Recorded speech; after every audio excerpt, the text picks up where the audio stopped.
అష్టాదశ పురాణములు గరుడ పురాణం ఆచారకాండ 72 వినాయక శాంతి స్నానం వీడియో చేసినవారు కంచి త్యాగరాజులు వినాయక శాంతి స్నానం మునులారా మనిషి తెలిసిగాని తెలియకగాని చేసే కొన్ని పనులు దేవతలకు కోపం తెప్పిస్తాయి. వారు అప్రసన్నులవుతారు.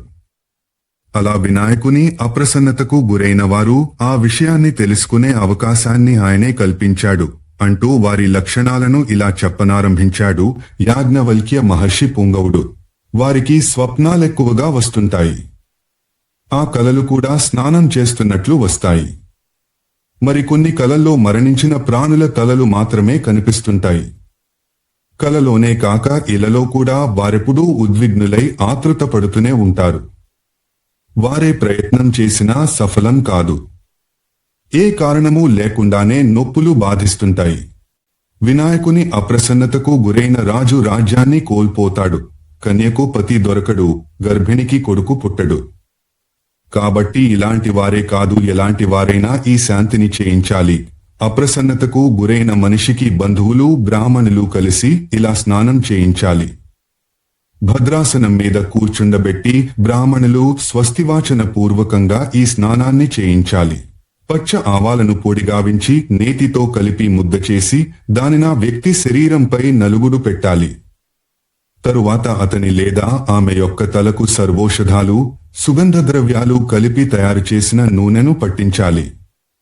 ఔషధ మిశ్రితమైన నీటితో 4 కుండలను నింపి ఉంచి నలుగుడు పిండిని పూర్తిగా లాగివేసి తలపై పట్టించిన నూనె కాస్త తడియారగానే ఒక్కొక్క కుండను, ఈ కుండల్లో నీరు పోయడానికి ముందే పుణ్యనది, సరోవరం వంటి 5 పవిత్ర జలాశయాల నుండి తెచ్చిన మట్టిని, గోరోచనాన్ని, గంధాన్ని, గుగ్గిలాన్ని వేసి ఉంచాలి. ఆ వ్యక్తి నెత్తి పై నుండి పోస్తూ స్నానం చేయించాలి. మొదటి కలశలోని నీటిని పోస్తూ ఆచార్యుడు ఈ శ్లోకాన్ని చదవాలి. ఈ మంత్ర శ్లోకాన్ని చదవాలి. సహస్రాక్షం శతధారమృషిభ్యః పావనం స్మృతం తేన త్వామభిషించామి పావమాన్యః పునంతుతే. ఆచార 106-7 సహస్ర నేత్రాలు, సహస్ర శక్తులని ఉద్దేశ్యం, అసంఖ్యాక ధారలు, మహర్షి బృందం పవిత్రములని పవిత్రీకరములని ఆదేశించిన పవిత్ర జలాలతో వినాయక గ్రస్తుడవైన నిన్ను అభిషేకిస్తున్నాను. ఉపద్రవ శాంతి నీకుగాక అని దీని భావము.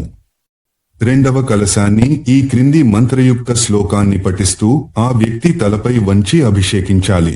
భగంతే వరుణో రాజా భగం సూర్యో బృహస్పతిః భగమింద్రశ్చ వాయుశ్చ భగం సప్తర్షియో దదునః.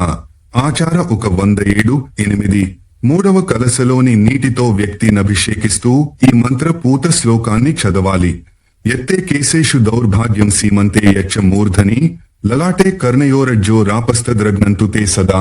ఆచార 108-9 నీ సర్వాంగాలను పట్టిన దరిద్రం నీటితో ఈ నీటి పవిత్రత వల్ల కడుక్కుపోవాలి గాక అని ఈ శ్లోక భావం. అనంతరం 4వ కుండలోని నీటిని పోస్తూ పై 3 శ్లోకాలను పఠించాలి. ఎడమ చేతిలో కుశదర్భలను తీసుకుని బ్రాహ్మణుడు ఆ వ్యక్తి యొక్క తలను స్పృశిస్తూ మేడి కర్ర నుండి చేసిన శృవ చెంచాలాటిదే కాని కర్ర చివర గోయి ఉంటుంది. యజ్ఞాలలో వాడతారు. తో ఆవనూనెను కుడి చేతితో తీసుకుని అగ్నిలో ఆహుతులను సమర్పించాలి. ఈ ఆహుతులను ఈ క్రింది మంత్రాలు చదువుతూ వేయాలి. మితాయ స్వాహ, సంమితాయ స్వాహ, శాలాయ స్వాహ, కటంకటాయ స్వాహ, కూష్మాండాయ స్వాహ, రాజపుత్రాయ స్వాహ. యాజ్ఞవల్క్య మితాక్షర గప్ర అధ్యాయంలో 285వ శ్లోకంలో మాత్రం పై మంత్రాలలో స్వాహ కు ముందు ప్రయుక్తమైన నామాలన్నీ వినాయకునివే అని చెప్పబడింది. తరువాత లౌకిక అగ్నిలో గిన్నెలో బియ్యంతో అన్నాన్ని వండిచరు హోమగుండంలో వండిన లేదా వేసడి అన్నం ని తయారు చేసి దానిని ఇంతకు ముందు చెప్పబడిన 6 స్వాహ మంత్రాలతో ఆ లౌకికాగ్నిలోనే హవనం చేసి మిగిలిన దానిని ఇంద్రాగ్నియమాది దేవతలకు బలుల కింద సమర్పించాలి.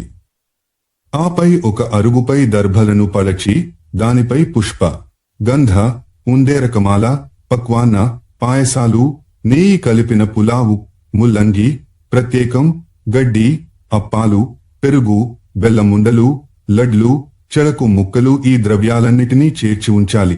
వినాయక జనని అయిన దుర్గాదేవిని ప్రతిష్ఠించి చేతులు జోడించి నమస్కరించి అర్యమివ్వాలి.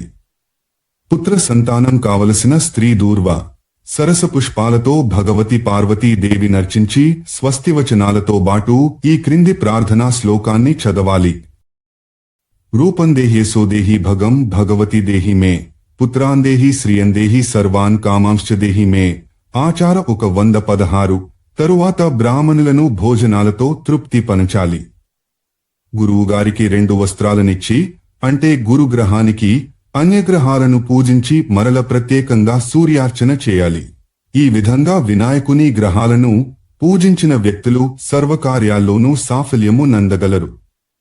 అధ్యాయం 100. అష్టాదశ పురాణములు. గరుడ పురాణం. ఆచారకాండ 72. వినాయక శాంతి స్నానం.